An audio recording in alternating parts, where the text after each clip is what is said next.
Včera som tu mal niekoľko otázok od poslucháčov, mi tu vypisovali, že Martina Bavolára zatkli a údajne, a my sme nevedeli, na Slobodnom vysielači tiež nevedeli, aspoň čo sme pozerali tie ich statusy. No a tak dnes sa mi podarilo teda s Martinom spojiť a mal by som ho mať na telefóne. Dobrý večer, Martin.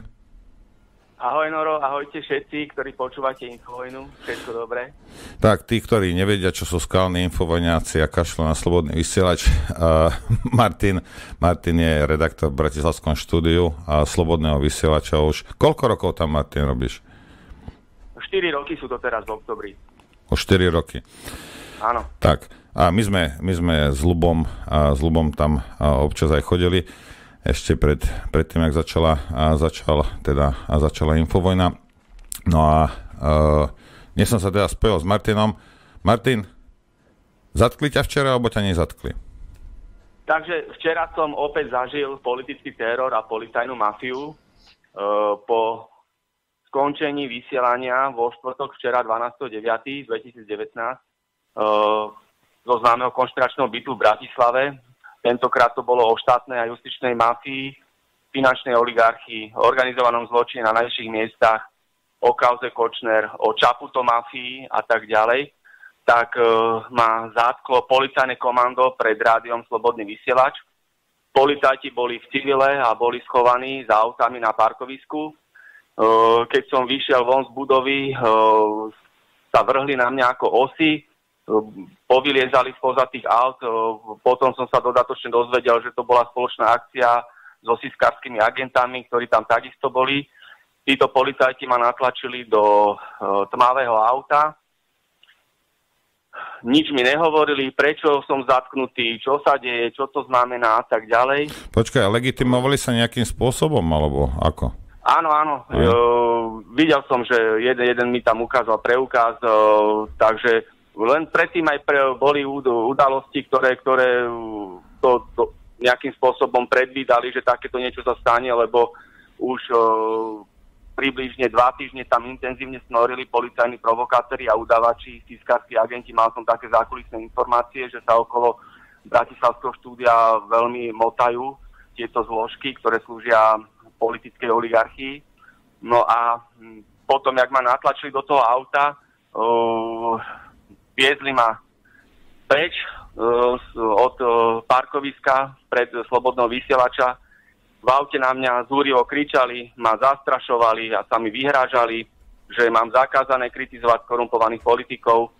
Na polícii... No počkaj, ale to ti nepovedali, že máš zakázané kritizovať skorumpovaných politikov. Že máš zakázané kritizovať politikov, nie skorumpovaných. To ti nemohol policajt povedať. Áno, tak. To hovorím v našej terminológii, že nesmiem kritizovať ľudí, ktorí sú vo vedení tohto štátu, že pácham protištátnu činnosť, že proste stále dookola toto hučali na mňa.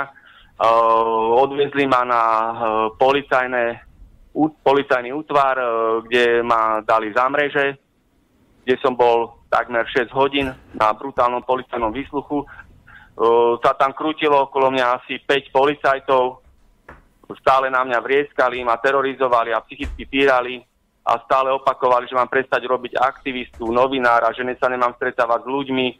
Pritom ja som bezúhonný občan, mám čistý register trestov, nie som ani obžalovaný, ani obvinený. Počkaj, Martin, mám 2 otázky na teba. Aký dôvod ti uviedli, že prečo ťa zadržali? Žiaden dôvod mi neuviedli. Navyše, po tomto 5-hodinovom brutálnom výsluchu, kedy som nedostal ani pohár vody, mi odmietli dať akékoľvek potvrdenie, že som bol takto zadržaný, zatknutý. Nakoniec som skončil po tých takmer 6 hodinách po tomto terore a psychickom násilí a útlaku v nemocnici na pohotovosti. To bolo približne okolo polnoci. Počkaj, to si bol na pohotovosti, to ťa tam oni odviezli, alebo ty si šiel potom, jak ťa pustili? Áno, to ma tam odviezli policajti, pretože ja som bol totálne zdravotne indisponovaný. Som bol v miestnosti približne 2x3 metre za mrežami, kde sa nedalo ani sadnúť, nebola tam ani stolička, ani lavička. Hovorím, že ani pohár vody som nedostal. Oni tam po mne štekali stále, no proste bol to úplný teror. Čo je pravda, boli veľmi dobre pripravení na to, že nedošlo k žiadnemu fyzickému kontaktu. Okrem toho na parkovisku, jak ma natlačili do toho auta. Takže to bolo všetko len v rovine vyhrážania sa, psychického útlaku, psychického nátlaku. No dobre, teraz sa ťa spýtam jednu dôležitú vec. Máš mená tých policajtov? Vieš nám ich povedať? Vieš ich verejne povedať? Vôbec to bolo tak sa to rýchle zomlelo a nemali ani žiadne menovky, boli v civile. Nemám to ani som to nemal ako ani zistiť, aj keď som ich ja vyzýval na to, aby sa predstavili, aby mi dali potvrdenie, ani potvrdenie mi nedali nič. Na ktorom policajnom oddelení si bol? Kde ťa odviezli? Bratislava 4. Bratislava 4. Áno, odtiaľ ma potom odviezli do nemocnice Svätého Michala, čo je ináč nemocnica polície a ministerstva vnútra. No a tam mi poskytli prvú pomoc a ma ošetrili. A vďaka tomu, že tam bol normálny lekár, ktorému som vysvetlil, čo sa stalo, najskôr mi nechcel ani veriť, keď som povedal, kde všade som pracoval 29 rokov, od úradu vlády, ministerstva vnútra, finančnej kriminálky, tajnej služby SIS, ministerstva vnútra, ministerstva obrany, ministerstva zahraničných vecí a tak ďalej.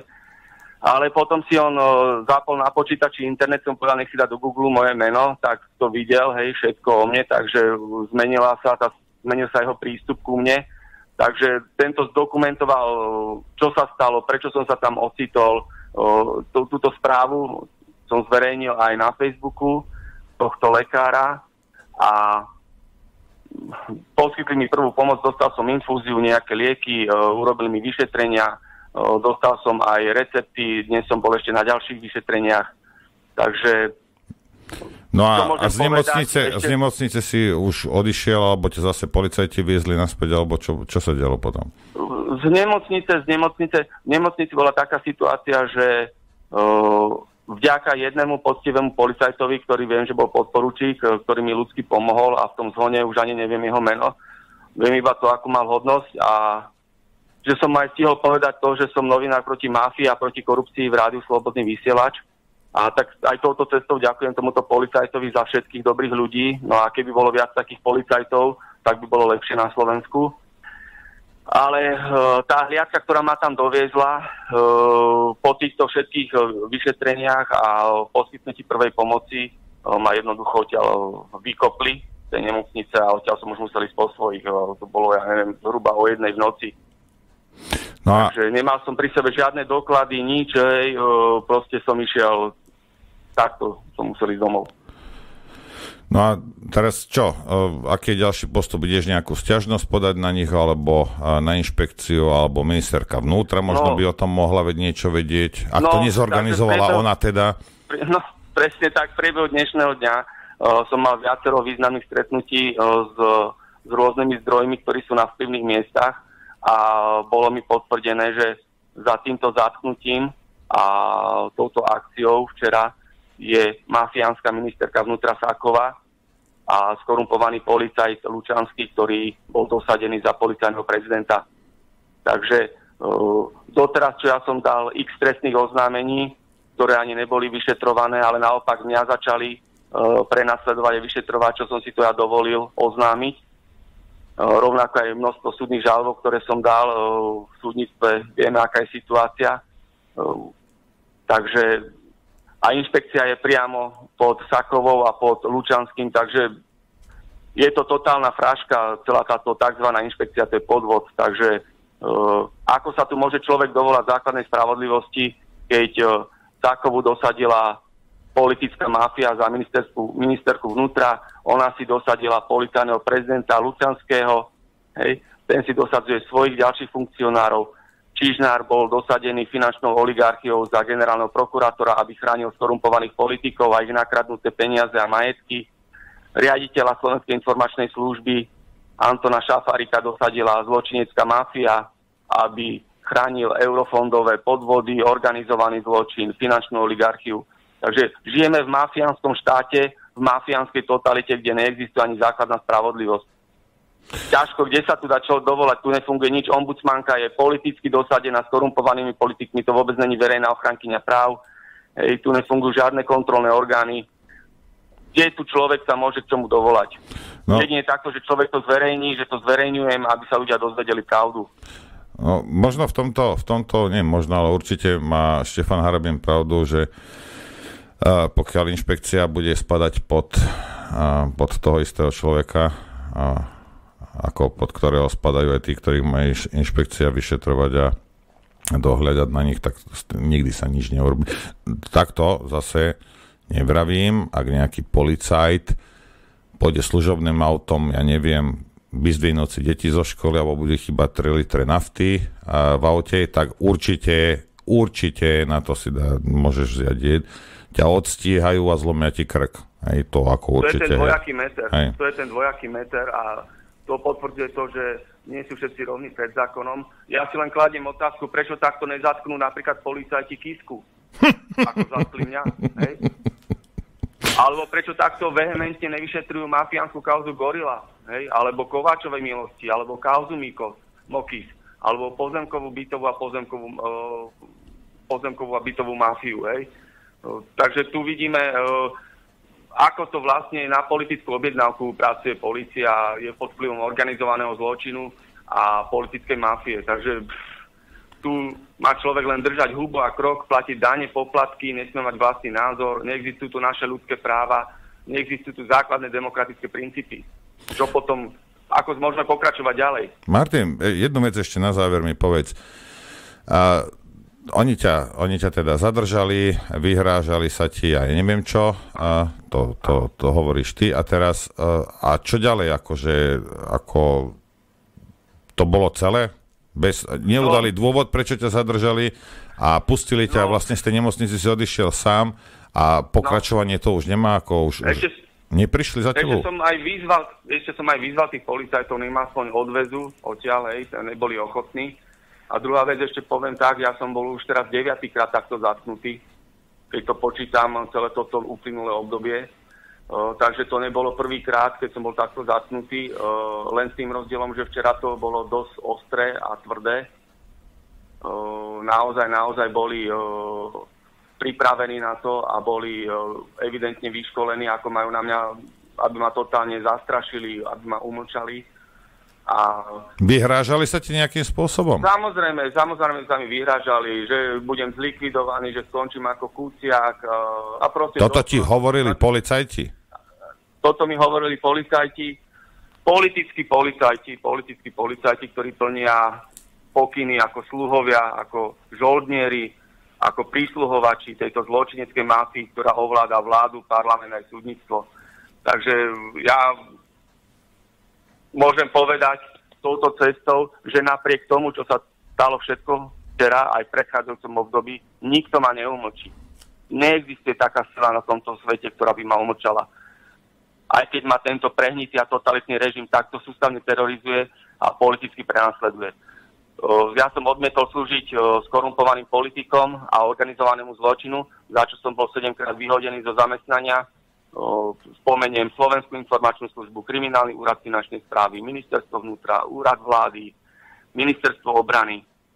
A som takto zatýkaný, vykonštruovane kriminalizovaný, sledovaný, odpočúvaný. Hej, sú na mňa nasadení títo policajní provokátori, siskarskí agenti, politickí mimovládkári. Ale napriek tomu treba šíriť pravdu medzi ľuďmi, aby tejto dnešnej totalite prišiel koniec. Lebo čím viac budú ľudia v obraze, tým sme bližšie k našim ľudským právam, spravodlivosti a demokracii. To je dôležité, aby ľudia poznali pravdu. Lebo toto, čo sa stalo včera mne, môže sa stať aj niekomu inému. A čo je obzvlášť závažné, Markíza, Nový čas, verejnoprávna RTVS toto nezverejní, takúto udalosť, ktorá sa stala včera. Pretože oni nič nezverejnia, čo ohrozí tento štátny korupčný systém a tento prehnitý režim a politická žumpa, ktorá je na Slovensku. Martin, ďakujeme ti veľmi pekne, držíme palce, keby čokoľvek bolo, samozrejme sa nám ozvie a budeme sa ti snažiť pomôcť, ako budeme vedieť. Maj sa zatiaľ krásne. Jasne. Ďakujem Noro, ďakujem Huďo, ďakujem všetkým ľuďom, ďakujem všetkým dobrým ľuďom ešte raz, všetko dobré. Ďakujeme. Ľubo, myslí si, že bude ministerka vnútra, lebo toto sa jej dostane do uší, toto zase ja viem, aj keby nikto nesledoval Bavolárove Facebooky a Slobodný vysielač, toto sa jej dostane do uší. Či bude vyšetrovať na tej štvorke, teda kto tam takéto vyvádzal, či nám dá vedieť, že či to tak bolo, a ak to tak bolo, že kto teda nariadil tým policajtom, aby sa sproste vyhrážali. Prečo bol zadržaný Bavolár, to by nás tiež zaujímalo. A tak. Chceli by sme taký poriadok, aby bol na ministerstve vnútra, si myslím. Nerobil by som si žiadne ilúzie, ale preskúmať ten prípad, jednak medializovať, jednak podniknúť právne kroky. A ja sa len čudujem, že je pravda, že médiá hlavného prúdu si účelovo vyberajú, akej kauze sa budú venovať a nebudú venovať, čo je pre nich príťažlivé, čo im politicky vyhovuje.